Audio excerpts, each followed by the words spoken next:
I bloody love this game. I really do. Now, if you'd asked me a year ago, I would have probably told you it was not my kind of game at all. That I didn't really understand the appeal. Historically, I've not really been an MMO fan either. I kind of played a modded Freelancer, which was kind of MMO-y, and I did the hardcore element of that, by which I mean I joined a roleplay server. But other than that, I didn't really do much. I had a little toy around with the original Guild Wars, thanks to that South Park episode. However, it wasn't until many years later, when I was indoctrinated by PCMR, that I built my own PC. And when looking for a new game, I saw a trailer. Guild Wars 2 was just about to be released, and the Worldview world looked amazing. Although, interestingly, when I actually got playing the game, that was the bit I never really got into. But it was what sold me, and I picked it up. I was there on, I want to say day one, but it was probably day two, right into the game, and got hooked by that almost immediately.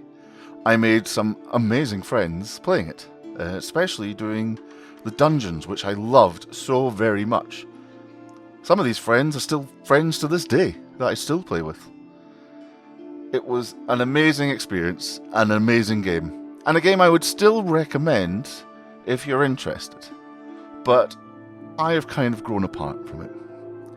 Things that I loved are no longer things that are kind of the priority in development. So dungeons are one. I'm not really interested in the raids. Fractals doesn't really feel that connected to the world enough that I enjoy it. I really liked how dungeons were done originally, and I ran those dungeons to death, and I got pretty good at them. I had the Dungeon Master title when that meant something. It doesn't anymore. It hasn't for a very long time. But there was one point, especially when Arapath 4 was thought impossible by many, and people were still dying in the Citadel Flame and things like this.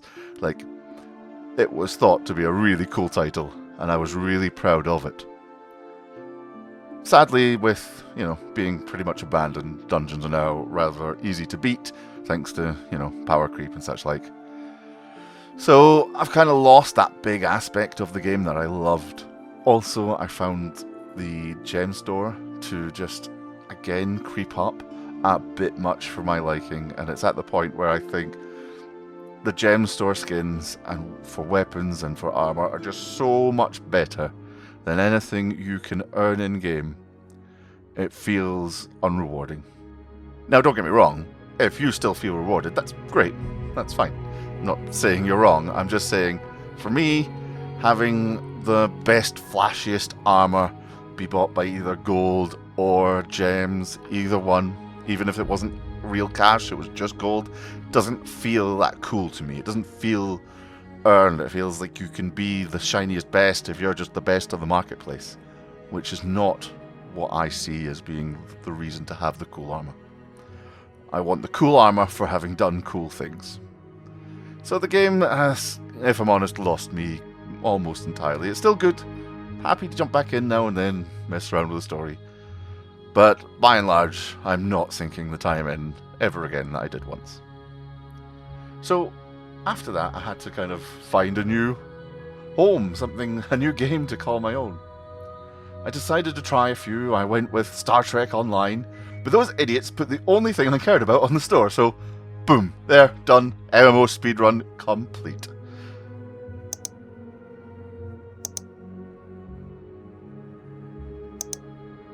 Next up, I tried Final Fantasy XIV. And I'd been hearing lots of good things by people I really respected. And then I got in and,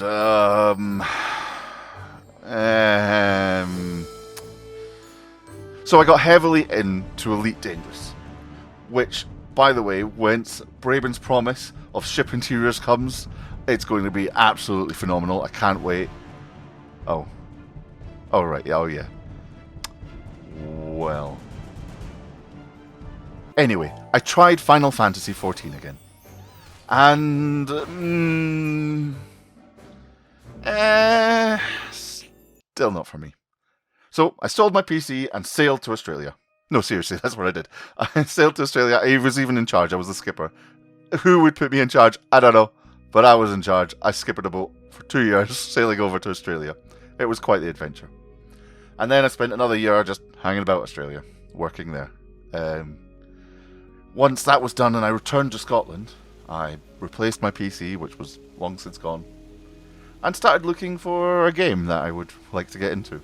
And there was a sale by Humble for Final Fantasy XIV, the complete collection, which had everything up to Shadowbringers. So I was like, oh yeah, brilliant, wonderful. I think I had Stormblood, I'm not sure.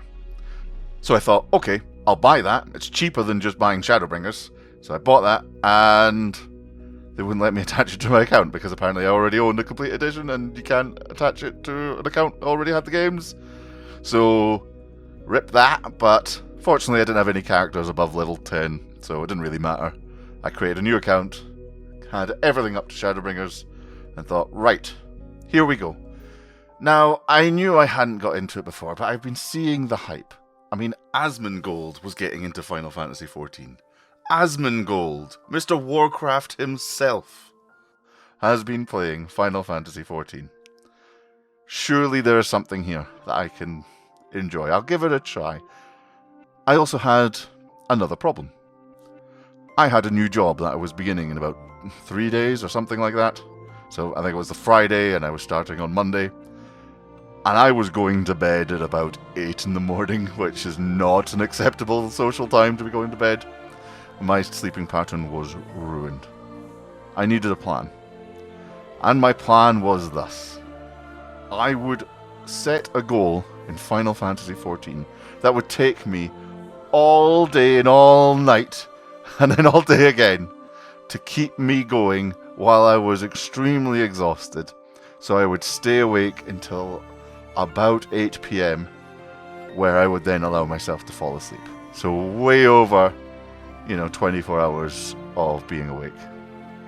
Like 36 hours of being awake, I think it worked out being. That was my plan to fix my sleeping pattern, because I really needed to fix it. Now, while trying to decide this goal, I thought I'd have a little look at some targets, and I saw a video that showed a tortoise mount. Now, I have really quite liked the idea of having a tortoise mount, especially if it could go slower than everyone else. So you're kind of like trudging along a little bit behind everyone and like, oh, hey, it's not a marathon. And there's a movie where there's a quote, it's not a bloody marathon. That's immediately what comes into my head as like trudging along. I don't know why. It's humorous to me. So I thought, right, that's my goal. Looking it up, apparently I can get it in a day. And that's what it said. If you really tried, you could get that in a day. I was like, okay. I'll go for that, but I have to unlock mounts as well. So that means within my time limit, it's not just about getting that mount, I have to unlock the use of mounts as well. So a bit of a daunting task. Step 1 was I discovered the hardest part of this video game. Character creation. I do not like these designs very much. I'll change that. I'll change that. I did not like these designs very much. Okay, that one's okay. But the other ones I don't like at all. And in my kind of little panic, I picked a human. I went for a really kind of old-looking human, which I since changed using a Fantasia. So I'm going to use the character I kind of prefer now, as opposed to the one I used at the time. Now, once I got past character creation, the hardest part of this game, I was able to kind of start playing properly. I made really good progress through levels and chipped away through the story, forcing myself to go to the next one. It took a while to get in. Like the first, the thing's been kidnapped, who cares? And then, oh, there's a lady with a stick, and oh my fucking god, what is that? And wow, what is this? And it was okay. There was a couple moments that made me kind of go, woo! But that was it. It wasn't like the whole story hadn't grabbed me. And by the time I got to the first dungeon, it was quite early in the morning, so the queue time was atrocious. So at this point I decided, okay, I will go to the Golden Saucer and unlock that. Arriving, I was a bit blown away. I hadn't actually stepped foot in the Golden Saucer until this point. It was quite interesting. Definitely had some features. but I was there for a reason. I couldn't be distracted. Now, the internet had reliably told me that Chocobo Challenge races were the way to get MGP.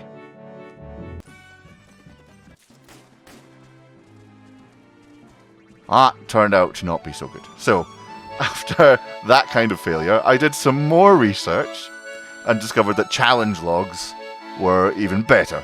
By which I mean I didn't have to spend ages leveling a Chocobo to be able to do it.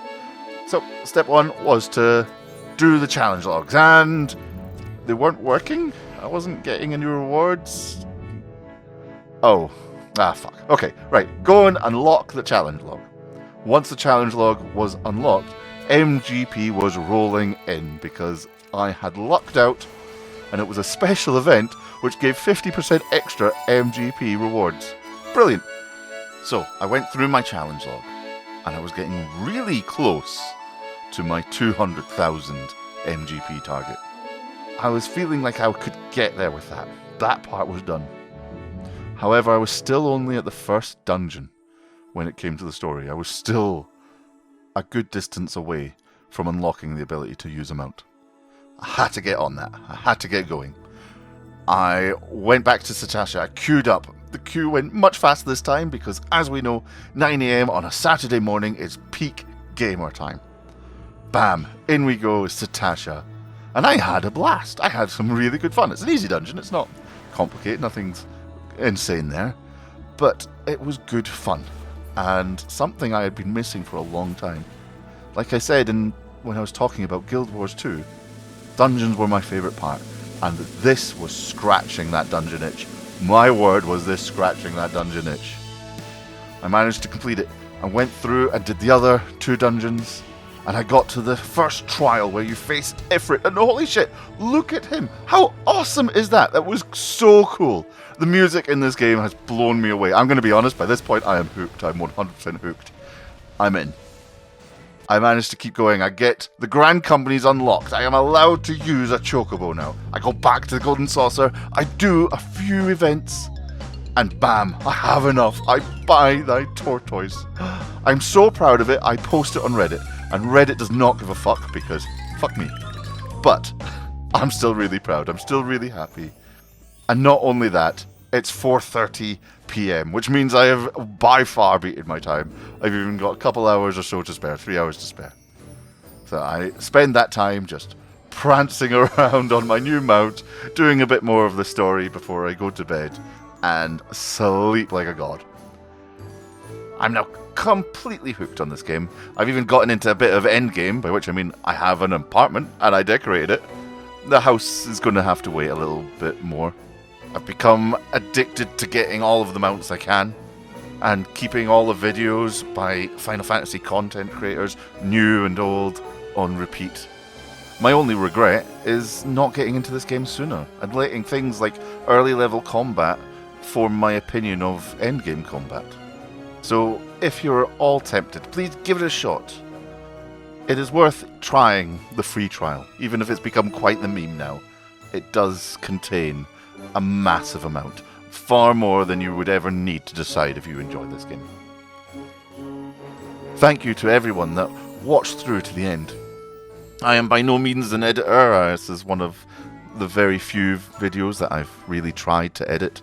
So if you have any constructive feedback, and I do mean constructive, feel free to pop that in below and let me know. I'm more than happy to take that. But if you liked it, please give a like as well and let me know that so I know what I'm doing right. Hopefully I'll catch you around. Thank you.